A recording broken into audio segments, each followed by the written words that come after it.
రేవంత్ తీరుపై ఎమ్మెల్యే మాధవరం కృష్ణారావు మండిపడ్డారు. కూకట్పల్లిలో ప్రభుత్వ భూములను అమ్ముకునేందుకు కాంగ్రెస్ సర్కారు ప్రయత్నిస్తోందని నిప్పులు చెరిగారు. ప్రజల పక్షాన పోరాడుతున్న బీఆర్ఎస్ నాయకులపై అక్రమ కేసులు పెట్టి హౌస్ అరెస్టు చేశారని ఆగ్రహం వ్యక్తం చేశారు.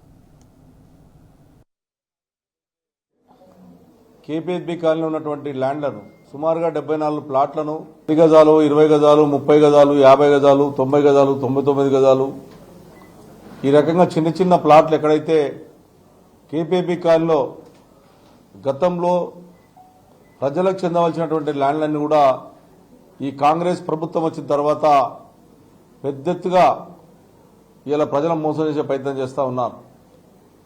గతంలో 10 సంవత్సరాలు మేము పరిపాలించిన టీఆర్ఎస్ పార్టీ పరిపాలించిన ఒక గజం జాగా కూడా మేము ఎన్నడూ కూడా ప్రజల సొత్తును ఎక్కడ కాపాడమే తప్ప అమ్మే ప్రయత్నం చేయలేదు.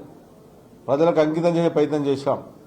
అయినప్పటికీ దుర్మార్గంగా ఏదైతే పొగిరెడ్డి శ్రీనివాసరెడ్డి హౌసింగ్ బోర్డు మంత్రిగా పనిచేస్తున్నాడో ఆయన మొత్తానికి హైదరాబాద్ నగరం మీద ప్రజల మీద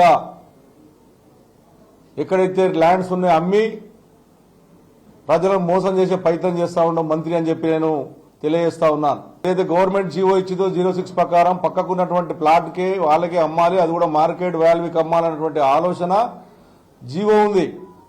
ఆ జీవోను పక్క పెట్టి 1,25,000 నుంచి 1,50,000 అమ్మే ప్రయత్నం చేస్తా ఉన్నారు. ఇది అన్యాయం అని చెప్పినందుకు ఈరోజు పోలీసులు 4 గంటల రాత్రి మా ఇంటికి వచ్చి 100-150 మంది పోలీసులు వచ్చి ఇవాళ ఇంటి చుట్టుముట్టు గేరేసి మా కార్పొరేటర్లు మా కార్యకర్తలను ఎక్కడిదక్కడ నిర్బంధించుతా ఉన్నారు. ఇది ఎంతవరకు కరెక్టో ఒకసారి గవర్నమెంట్ ఆలోచన చేసుకోవాలి. కేపీహెచ్బీ కాలనీలో ఉన్నటువంటి ల్యాండ్లను అమ్మింది కాకుండా ఇవాళ దీనికే వదిలిపెట్టారు.